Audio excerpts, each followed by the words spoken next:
Хуулийн төслийг бол хэлцгээс арчмын үед дэмжиж байна.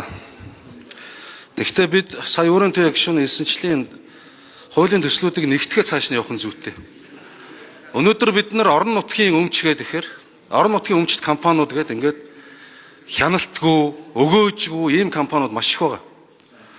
Өнөөдөр би бас энэ чуулганы танхимд орон нутгийн өмчт компани дээр гарсан нэг маш том хулгайн талаар бас мэдээлэл өгөх гэж байгаа юм.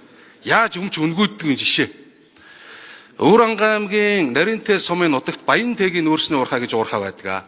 Улаанбаатар хотоос 560 км зайтай олон 10 сая тонны нөөцтэй 10 гаруй аймгийг эрчим хүчээр хангадаг Өвөрангай аймаг 70% эзэмшдэг Баян Тэгийн нүүрсний уурхай гэж уурхай байдаг.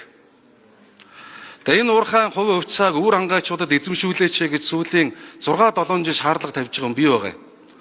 Хамгийн сүүлд 2024 онд энэ асуудлыг хэлэлцээд нэг шийдвэр гаргаад иргэдийн хурланд буцаасан.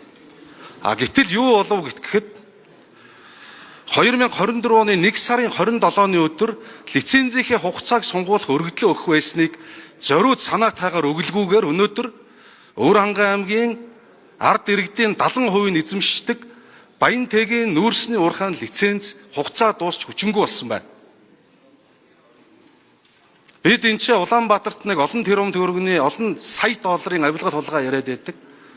Орон нутагт ийм үйлдэл гарч байна. Өнөөдөр Өвөрангай аймгийн засаг даргаар ажиллаж байгаа нөхөр тэр үед аймгийн иргэдийн хурлын дарга байсан. Өөрөөр хэлбэл Өвөрангай аймгийн ард иргэдийн өмчийг харж манах үүрэгтэй ийм хүн байсан. Тэнгүүд одоо лиценз хүчингүй болсон энийг дагаад юу болох вэ гэхээр сонгон шалгуулалт зарлана. Сонгон шалгуулалтанд орж олон 10 тэрбум төгрөгийн санал өгсөн аль нэг компани хувь хүн авна.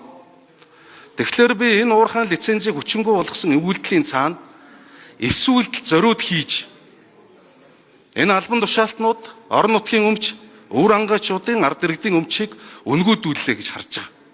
Цаашдаа бид төрийн болон орон нутгийн тухай өмчийн тухай хуулийн өөрчлөлтүүдээр орон нутагт энэ байдлаар хулгай хийдэг асуудлыг тассан зогсоох ёстой шүү.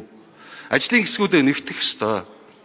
За сая дурдгдсан мэдээллийн хүрээнд би энэ асуудлыг зохион байгуулсан нөхрийг хэний захиалгаар ингэж хийв гэж авилгатай тэмцэх газарт эсвүүлтлээр нь өргөл гаргаж шалгуулна. Шинэ нийслэл хар урмыг цахилгаанаар хангах бүтээн байгуулалт тээзүү хийгдэ явж явах үед энийг тасалдуулах зорилго хэнд байв? Үндэсний аюулгүй зүйл тагнуулан байгууллагад шалгуулна гэж бодож байгаа. Тэгэхээр энэ авилга хулгай гарахаас өмнө таслан зогсоох нэг арга зам бол хууль тогтоомжийг боловсронгуй болох асуудал учраас хэлцэх асуудлыг дэмжиж байгаа байр суурь илэрхийлье. Баярлалаа.